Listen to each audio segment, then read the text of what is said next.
Bonjour à tous, konnichiwa minna, c'est Kazu. Alors aujourd'hui on se retrouve pour une nouvelle vidéo. Comme vous pouvez le constater, je suis à l'extérieur, ce qui n'arrive pas souvent. Parce qu'aujourd'hui c'est un jour un peu spécial, on va faire une vidéo au parc Astérix. Alors vous allez me dire, il n'y a pas de rapport avec le Japon, donc c'est un peu une vidéo hors sujet. Mais je me suis dit que ça pourrait être sympa de montrer les différences qu'il peut y avoir entre un parc au Japon et un parc bien français comme le parc Astérix. Et comme il se trouve que c'est mon parc préféré, je me suis dit que j'allais en profiter pour le présenter aux gens qui le connaîtraient pas. Il doit y en avoir, je pense, qui regardent cette vidéo. Donc du coup il est 6h quelque chose, 6h25 ou quelque chose comme ça. On va partir et aujourd'hui en plus je suis pas toute seule, je suis avec Nel. Et du coup, voilà, comme c'est la première fois qu'il va au parc Astérix, donc on va lui faire découvrir ça et on va vous le faire découvrir en même temps. Comme le trajet est un petit peu beaucoup long, on va y aller, puis je vais vous expliquer des trucs en chemin. Je vais profiter du trajet plutôt long pour vous parler du parc en lui-même. Le parc Astérix, directement inspiré des bandes dessinées du même nom créées par René Goscinny et Albert Uderzo, a été inauguré le 30 avril 1989. Il est situé en périphérie de la ville de Plégy, dans le département de l'Oise, et il s'étend sur une superficie de 34 hectares pour une capacité d'accueil de 15 à 20 000 personnes par jour, hors période Covid bien sûr.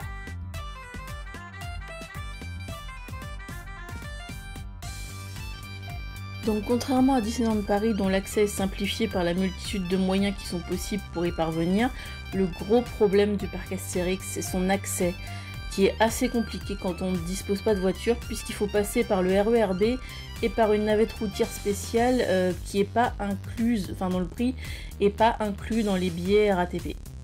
Donc cette difficulté d'accès s'explique par le fait que la ville de Plégy n'est pas située en région parisienne en fait, mais à la limite de la région des Hauts-de-France.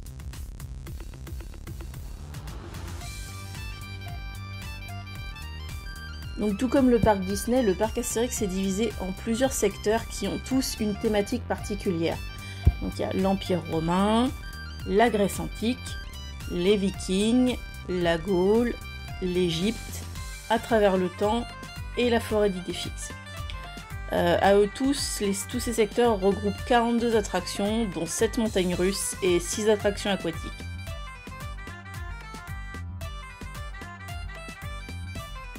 Le parc Astérix, c'est un endroit privilégié par les visiteurs pendant les mois d'été à cause de ces fameuses attractions aquatiques qui sont particulièrement agréables pendant les grandes chaleurs. Hors période Covid, bien sûr, il est seulement ouvert d'avril à septembre, mais depuis 2011, il ouvre également quelques jours en octobre à l'occasion de son événement d'Halloween baptisé Peur sur le parc, et depuis 2019, il ouvre aussi quelques jours en décembre et janvier pour le Noël gaulois. Et ça offre une expérience de loisirs totalement différente de l'été, autant par son ambiance que par sa décoration ou par les attractions qui sont ouvertes.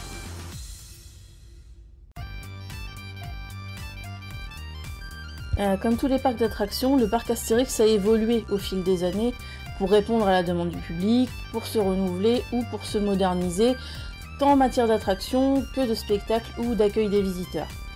Pour commencer, l'offre hôtelière s'est accrue. Le premier hôtel, l'hôtel des Trois Hiboux, a été inauguré en 1999, donc 10 ans après l'ouverture du parc. Un second établissement nommé la Cité Suspendue a ouvert ses portes en 2018. Et il y en a un troisième depuis 2020 qui s'appelle les Quais de Lutèce et qui donc est le plus récent des hôtels du parc.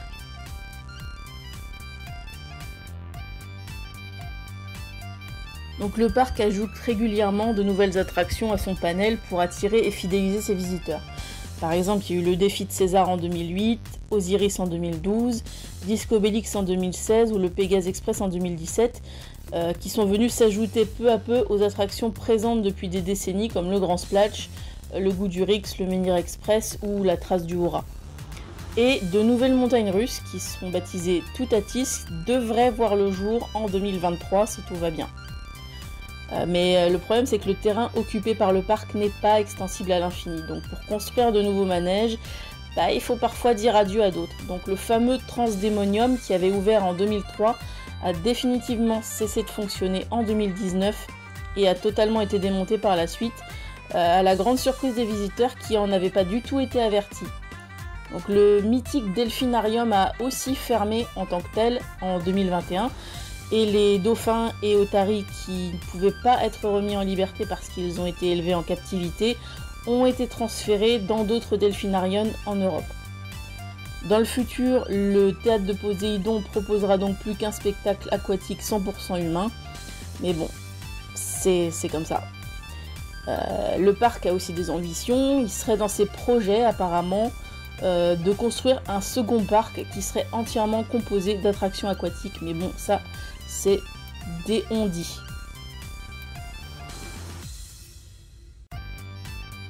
Parfois, il y a aussi un événement particulier qui pousse les dirigeants du parc à rebaptiser des attractions.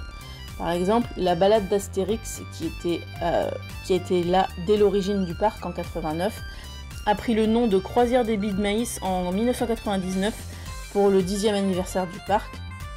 Et aussi, la descente du Styx a été renommée Romus et Rapidus suite à un tragique accident qui est survenu en 2006.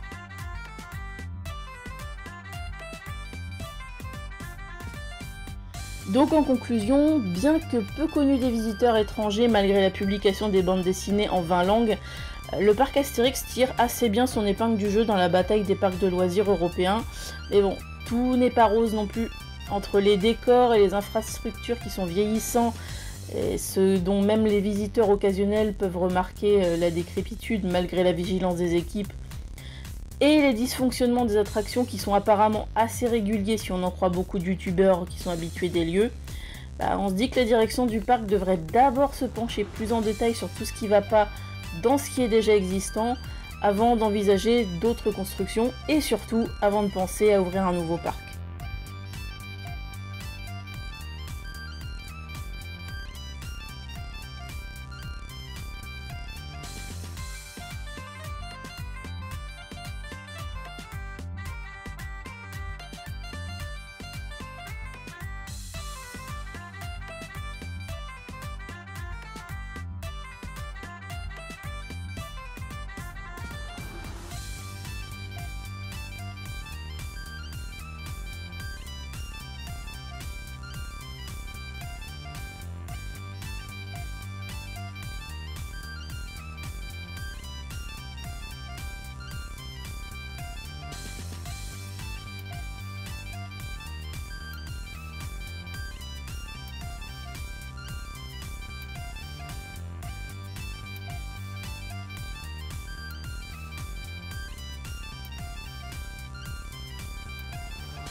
Alors voilà, ça y est, on est arrivé au parc Astérix. On vient de passer tous les contrôles, donc le contrôle de passe sanitaire, enfin en ce qui me concerne, test antigénique parce que je ne suis pas encore vaccinée, Enel, voilà.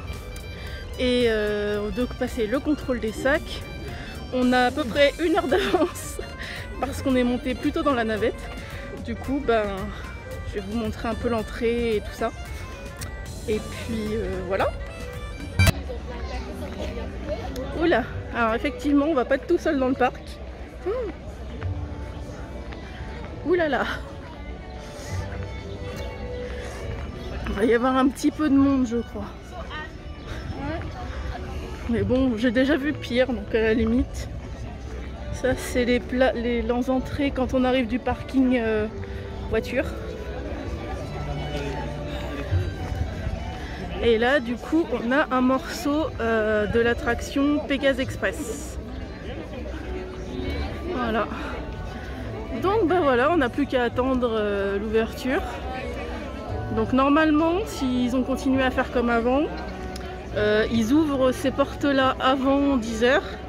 Et on va tous se retrouver dans la Via Antica, devant une espèce de ruban rouge qui ne s'ouvrira qu'à 10 h. Donc, ben... voilà, ce sera la ruée ensuite. Nous on va pas se ruer, mais ce sera quand même la ruée.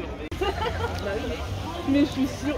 Voilà, on y est. Donc, bah, comme je vous disais, le parc ouvre qu'à 10 h. Coucou Astérix. Donc là, vous avez toutes les boutiques. Parce qu'on est sur la Via Antica, donc ce qui correspond à Main Street à Disney. Et du coup, bah voilà. Donc en fait je me rends compte qu'ils ont reculé la ligne, avant ils mettaient la ligne ici pour que tout le monde attende. Donc on était tous regroupés comme des abrutis en attendant 10 h. Visiblement ou ils l'ont reculé ou ils l'ont retiré. Mais du coup voilà, c'est sympa. On est vraiment totalement dans l'atmosphère de la BD et c'est vraiment sympa. Moi j'aime vraiment beaucoup ce parc. Comme je vous disais, hein, c'est mon parc préféré devant Disney. Donc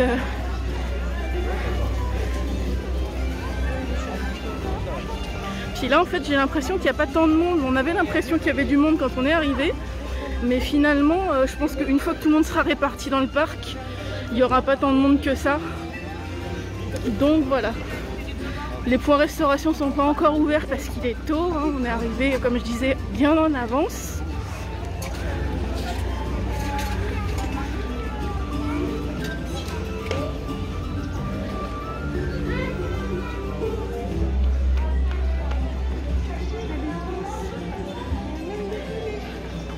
Ah, t'as de tout ici de toute façon.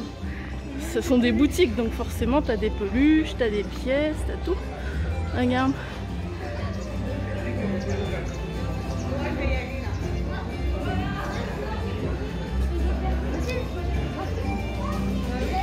Ah oui, ils ont complètement supprimé la... C'est ça en fait. Ils ont complètement supprimé la ligne qui servait avant à retenir les visiteurs. C'est pas plus mal parce que forcément avec le Covid c'était pas top. Donc là on est au niveau du Colisée. Alors sachez qu'en fait je vais dans ce parc depuis que j'ai à peu près 9 ou 10 ans et je ne suis jamais rentrée dans les arènes parce qu'en fait c'est un spectacle et bah, moi je viens pas ici pour regarder des spectacles, je viens ici pour faire les attractions. Du coup je ne suis jamais rentrée dans l'arène depuis que je viens dans ce parc. Voilà.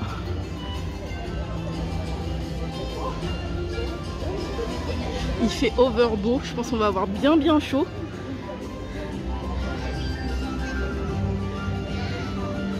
Ça c'est une boutique de bonbons.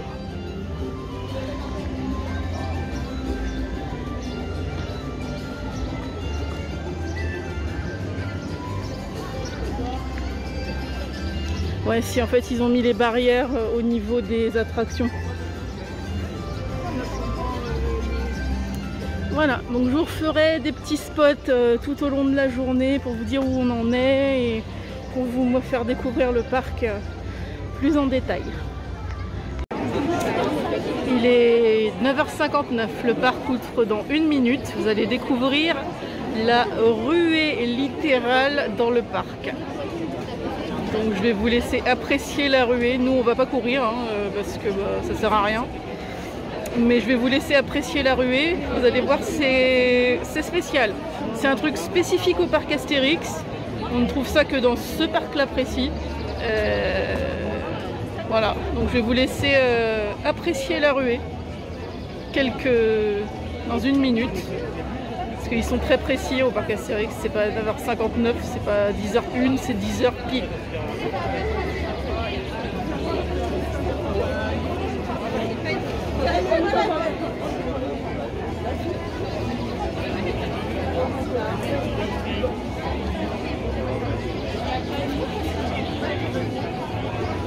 Une minute quand on fait rien, c'est long, mais ça va pas tarder, je pense.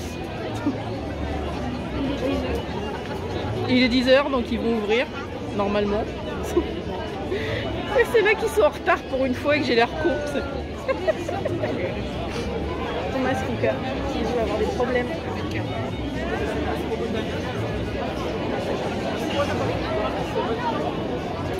Voilà, je vais devoir cut le truc parce que la ruée se fait pas tout de suite. Ouais, attention, regardez, c'est parti. Voilà, la ruée. Et encore là, ça court pas trop. J'ai déjà connu des moments où ça courait plus. Là, ça marche plus que ça ne court.